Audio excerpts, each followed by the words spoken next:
battle. Pinatulan na ang MTRCB.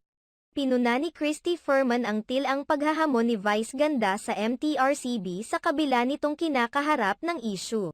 Parang nananadiya pa. Parang naghahamon pa. Pasaway pa, sabi ni Christy. Gumawa na naman umano ng hindi maganda si Vice Ganda.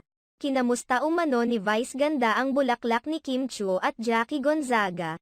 Ang bulaklak ko ay malaki at palaging nakabukadkad, sabi ni Kim.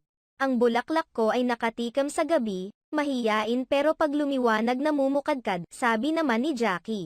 Sabi ni Christy kahit anong gawing palusot alam ng mga tao na ang bulaklak ay double meaning dahil ginagamit din ito ng mga manunulat sa pribadong parte ng katawan ng babae. Bukod sa bulaklak meron pa umanong insidente kung saan ipinakita si Vice at si Ayon na nag-arty na may dinaan ng mga cake na may icing sa backstage ng programang It's Showtime.